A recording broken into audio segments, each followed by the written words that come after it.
Aloha, my little pineapples. It's me, Miss Munoz, with this week's story. A Coconut Named Bob. Written by Austin Weaver and illustrated by Dawn Robinson. On a sun-drenched island lived a lonely little boy. He had few friends besides his dad and the fishermen on the wharf. Most of the time he worked for the fishermen, selling their catch in the market. When there were no fish to sell, he gathered coconuts, the way his father had taught him. He walked along the beach until he found the right tree. Then he climbed its rough trunk. Sitting among the branches, he picked coconuts, one by one, and threw them down to the sand below. One day, as the boy was working in a tree, a certain coconut caught his eye. He twisted it loose. It turned around and around.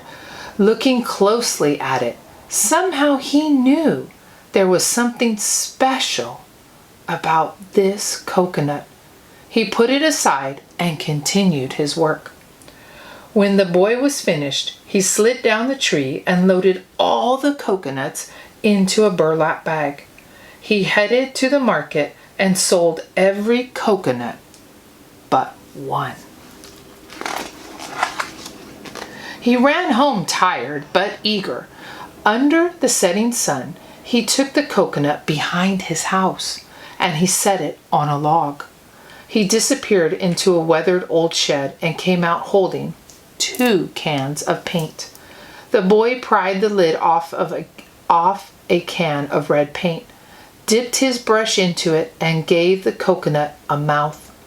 Next, he grabbed a can of green paint and painted 2 round eyes. He looked closely at the coconut's new face, and smiling, he whispered, "Your name is Bob." The boy took Bob wherever he went. When they went to the movies, Bob sat in the cup holder. When they went to the beach, Bob sat on the boy's towel and watched the boy splash in the waves. And when the boy went sailing with his father, Bob went too. Sometimes he would roll around on the deck, and sometimes he would just sit on top of a folded sail. One day, while the boy and his father were sailing to a nearby island, Bob sat basking in the sun. The day was warm. The boat rocked gently back and forth, and ever so slowly, Bob fell asleep. The sky grew dark with clouds, but Bob's eyes were closed and he didn't see them. The wind grew loud and frightening, but Bob didn't hear it because the boy had not painted him any ears.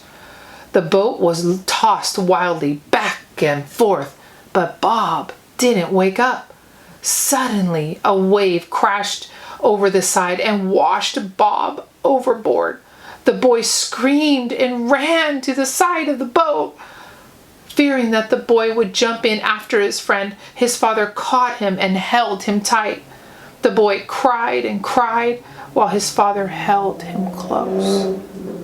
The angry sea tossed Bob into the troughs over the crest of the waves and carried him farther and farther away from his boy.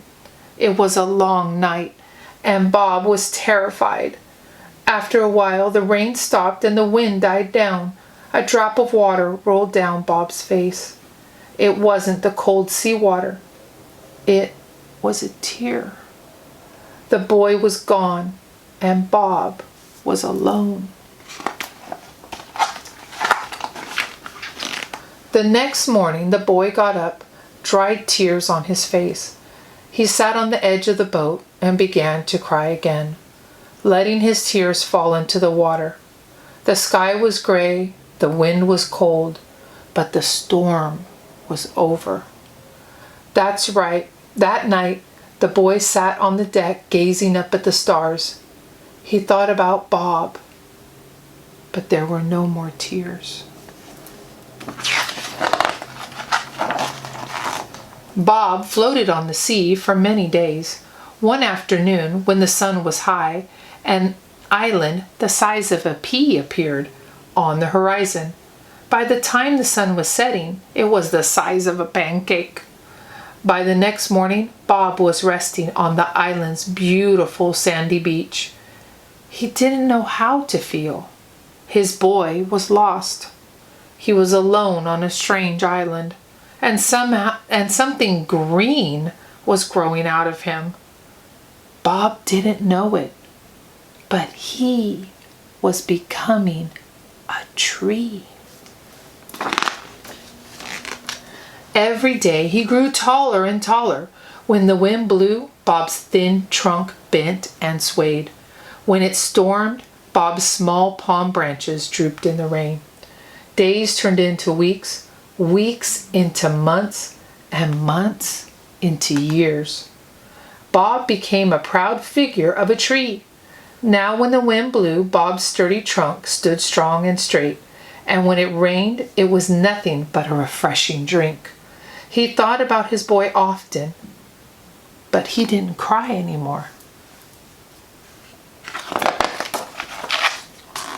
For a while, Bob's life was quiet and lonely. He was the only palm tree on the island.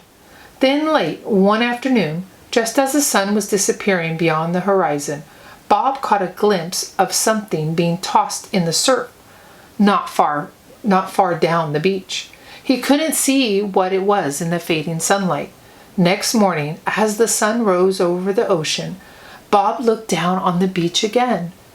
If he had been a boy instead of a palm tree, he would have jumped for joy. A coconut was resting in the sand. Years flew by like the wind. Bob was a happy tree. More coconuts floated to the island and grew into neighboring trees. He looked forward to seeing them every morning.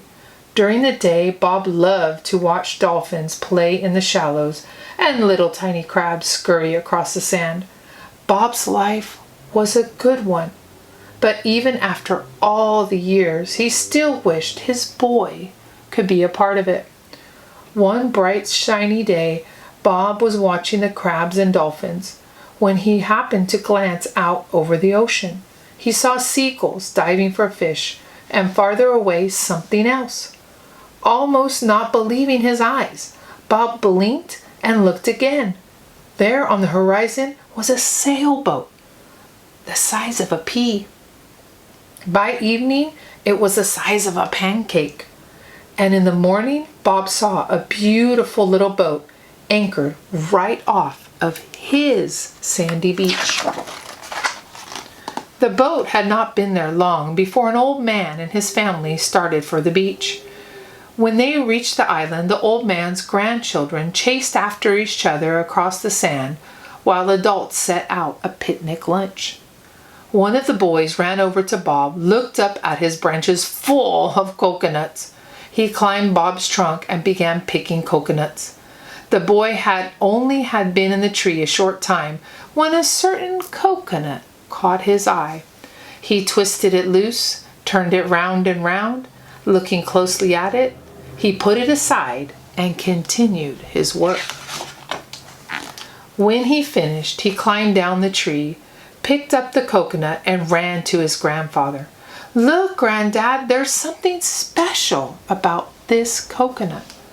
The old man took the coconut from his grandson and looked at it closely, as if remembering something. He retraced the boy's footsteps with his eyes and saw the tree his grandson had climbed. With tears in his eyes, the old man walked slowly towards the tree, as if walking back in time.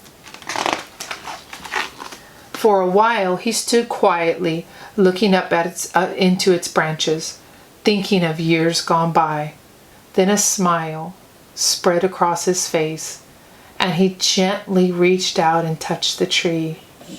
Smiling, he whispered, "Hello, Bob. How have you been?"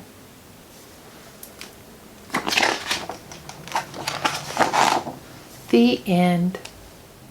Okay, friends, now it's time for our 4 questions. Question number 1. Thinking rocks are up. Who are the characters in the story? Okay, friends. Question number 2. What is the setting of the story? Okay, friends. Question number 3. What was the problem in the story? Okay, friends, last question. How did they resolve the problem in the story? Teddy and I hoped you enjoyed your story today. We will be uploading new stories on Mondays, Wednesdays, and Fridays. Aloha from Teddy and I.